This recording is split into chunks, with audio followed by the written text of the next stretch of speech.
직장으로 출퇴근을 하는 거리에서, 또 여가를 보내는 공원에서, 그리고 확 트인 한강변에서 서울 어디서든 쉽게 볼 수 있는 따릉이. 서울시가 지난 2015년 운영을 시작한 공공자전거인데요. 저렴한 비용으로 이용이 가능하다 보니 이제 남녀노소 할 것 없이 즐겨 탑니다. 가족들이 하루를 여유롭게 누빌 수 있고 또 가을 분위기도 느낄 수 있고 그리고 한강변을 따라서 너무 이동이 쉽기 때문에 자주 이용하고 있어요. 자전거가 없는데 자전거가 타고 싶어서 온 사람들은 좀 편리할 것 같아요. 시민의 발의된 따릉이 누적 회원 수는 올해 현재 506만 1000여 명, 10년 전인 지난 2015년의 3만 4천여 명과 비교해 무려 150배나 늘었습니다. 따릉이 수요가 계속 늘면서 서울 시내에 설치된 따릉이 대여소가 2,800여 개로 늘었고, 이곳에 비치된 따릉이가 4만 5천여 대나 되는데요. 지난 10년간 따릉이 누적 이용 건수는 2억 5천만 건, 평일에는 절반가량이 출퇴근 시간대 이동수단으로 이용됐고, 평소에도 자주 사용하고요. 출퇴근 후도 사용하고, 주변에 마트를 갈 때도 이용합니다. 주말에는 주로 여가 생활을 즐기는 수단으로 이용한 분석 결과가 나왔습니다.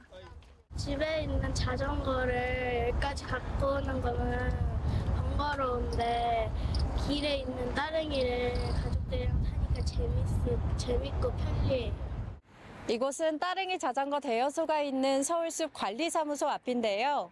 여가를 보내기 위해 따릉이를 빌려가는 시민이 많습니다. 이용 시간을 확인하여 추가 요금이 발생하지 않도록 주의하시기 바라며 반납 시 잠금 내고를 반드시 내려주시기 바랍니다. K컬처 열풍 속에 서울 곳곳에서 따릉이를 타는 외국인 관광객 모습도 쉽게 찾아볼 수 있습니다. 실제로 따릉이를 이용하는 외국인 사례가 해마다 크게 늘고 있는데요. 올 들어 지난 9월까지 이용 사례가 5만 건으로 지난 2019년 같은 기간의 2만 건과 비교해 불과 6년 사이에 2.5배 늘었습니다. I think it's really nice. We have these in America also, and it's just a good way to get around the park. It's very convenient for the tourists. I downloaded the application right now and I'm able to rent this bike and we are very excited to ride the bike together with my daughter today. 따릉이는 일일권과 정기권 두 가지로 구분되는데요. 일일권의 경우 하루에 1시간 또는 2시간을 이용하고 그 이상은 일단 반납한 뒤 다시 빌리는 절차를 거쳐야 해 불편하다는 시민이 많았습니다. 장거리로 가면은 그 반납 대여소를 찾고 거기다가 반납하고 다시 빌리는 불편함이 있거든요. 장시간 따릉이를 이용하는 시민이 갈수록 많아지는 추세. 서울시는 지난 13일부터 3시간 이용권을 새롭게 도입했습니다. 앞서 지난 4월 13세 미만 자녀도 탈 수 있는 가족권 도입에 이어 시민들의 번거로움을 줄이기 위한 것입니다. 실시간권 나와서 이제 자전거 타다가 놀이터 나오면 놀기도 하고 오래 놀기 좋을 것 같아요. 30분 정도만 이용하는 사람들이 있을 텐데 30분 단위로도 생겼으면 좋겠다는 생각을 했습니다. 따릉이 이용 방법은 간단합니다. 따릉이 전용 앱 또는 티머니고, 토스, 쏘카 등 민간 앱을 이용하면 빌려 탈 수 있습니다. 앞으로도 따릉이는 시민 여러분의 일상에 더 가까이 다가갈 수 있도록 지속적 혁신을 통해 더 안전하고 편리한 공공자전거 서비스를 제공하도록 하겠습니다. 따릉이를 이용하는 시민과 외국인 관광객이 해마다 늘면서 서울시가 지속적인 개선 조치도 하고 있는데요. 더욱 안전한 이용을 돕기 위해 따릉이 차체를 변경하고 민간 협업으로 하는 정비 체계를 확대했습니다. 또한 출퇴근 시간대에 일부 대여소에 몰리지 않도록 마일리지 적립을 활용하는 식으로 따릉이 거치 불균형 문제도 해소해 나가고 있습니다. 일상 속에서 활동하는 시민들에게 또 외국인들에도 갈수록 인기를 끄는 따릉이. 더 많은 혁신으로 모두의 삶의 질을 높이는 데 한몫하길 기대해 봅니다.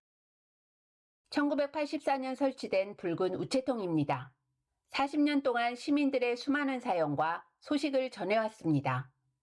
이메일과 메신저가 보편화된 지금도 도서상간 지역 주민에게는 여전히 24시간 열린 소통의 창구입니다. 어릴 때는 이제 또 이렇게 제가 직접 뭘 못 가니까 그 역할을 해주시는 이제 우체통 그 추억과 정서가 좀 있고요. 이런 우체통이 주민 곁으로 한 발 더 다가가고 있습니다. 편지는 물론 소포를 보내고 폐의약품과 커피 캡슐을 수거할 수 있게 된 겁니다. 폐의약품과 커피 캡슐은 전용 회수봉투 또는 일반 봉투에 담아 환경 투함고에 넣으면 분리수거할 수 있습니다. 우편물을 넣는 투입구의 크기가 커져 작은 소포도 붙일 수 있도록 바뀌었습니다.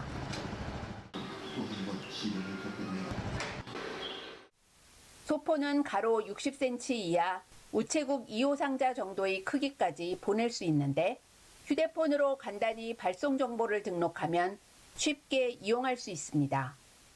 색깔은 그래서 정정과 비슷하지만 아주 모양이 산뜻하고요. 우편의 어떤 기능과 환경의 기능을 합쳐놓았기 때문에 상당히 사용하기에 편리하고 좋을 것 같습니다. 현재 전국에는 7,660개의 우체통이 있는데요. 편지는 물론 환경까지 담은 이른바 에코 우체통은 전국 확대에 앞서 서울 지역에 90여 개가 시범 설치돼 운영 중에 있습니다. 우체국에서 운영하고 있는 우체통은 국민들께서 편지를 붙이는 용도로 많이 이용하고 계셨습니다. 그렇지만 최근에 어떤 그 생태계 오염 문제, 환경 오염 문제를 우체통을 이용을 해서 좀 더 해결하고자 에코 우체통을 새롭게 설치 운영하고 있습니다.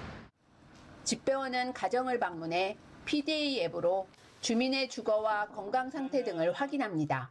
93개 지자체와 협력해 매달 독거노인 등 취약계층에게 복지 안내문을 전달하는 복지 등기 서비스입니다. 올해만 4만여 통의 복지 등기가 배달됐습니다. 그중 절반 가까운 1만 9천여 건이 실제 복지 지원으로 이어졌습니다. 우편 배달이 안부 확인과 복지 연계까지 이어지는 사회 안전망 역할을 톡톡히 하고 있습니다. 할머니께서 직접 와서 이렇게 설명해 주셔서 너무 감사하다고 말씀하셨던 그런 기억이 있습니다. 집배원으로서 매우 뿌듯했던 그런 기억도 있습니다. 소식을 전하던 우편이 시대의 변화에 맞춰 환경을 지키고 복지까지 책임지는 공공 서비스의 창구로 거듭나고 있습니다. 지난해 말 기준으로 우리나라의 65세 이상 인구는 1,024만여 명, 인구의 20%를 넘어 초고령 사회가 됐는데요. 문제는 현재 97만 명인 치매 환자가 계속 늘고 있다는 점, 우리 사회가 함께 고민하고 극복해야 할 문제입니다. 앞으로는 통합 돌봄 체계 속에서 복지관과 같은 지역 거점 기관이 중심이 되어 행정과 민간이 함께 어르신의 일상을 지원하는 구조가 중요하다고 생각합니다. 이곳은 대구시 동구에 있는 기억쉼터. 치매 예방을 위한 인지교구 설치 공간과 기억력과 주의력을 점검해보는 인지선별 검사 공간이 있는데요.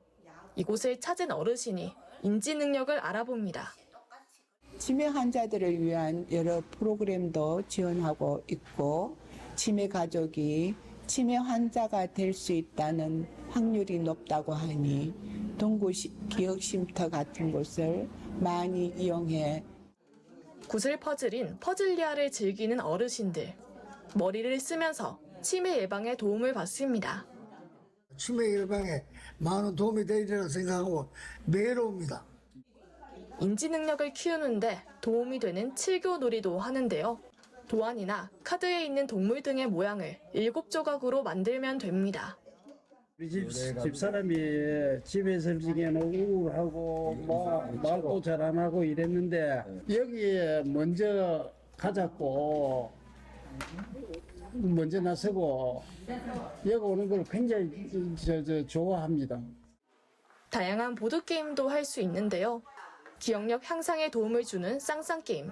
다양한 그림이 그려진 카드를 동시에 내놓아 책상에 놓인 종이와 같은 그림이 있으면 쌍쌍이라고 외치고 해당 그림의 이름을 말하면 됩니다. 마지막에 카드를 많이 갖고 있는 사람이 이기는 방식으로 어르신들에게 인기 만점입니다. 친구들 모여서 엉뚱한 사토나 치고 술이나 먹는 거 보다가 이런 자리가 많이 있어서 시간 보낼 수 있도록 지금 우리 나이에 할 거 없지 않습니까? 인지 정도에 따라 치매 예방 프로그램도 운영합니다. 폐 기능을 높이는 로잉밴드를 활용한 운동. 밴드 손잡이를 잡고 발의 고리를 고정한 뒤 팔을 당기고 뼈 근육을 수축하는 동작을 반복합니다. 청팀 화이팅! 백팀 화이팅! 잘하셨어요. 아시겠죠? 팔의 근력을 향상시키는 플로어볼 운동도 할 수 있는데요. 합기 스틱을 이용해 송 모양으로 쌓인 컵들을 무너뜨립니다. 이번에는 인지 발달에 좋은 프로그램. 강사가 지정한 색 위만 차례차례 밟아 마지막 발판에 도착하면 성공입니다.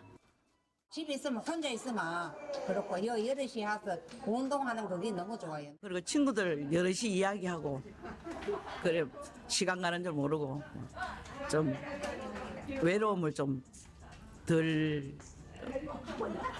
느껴지요.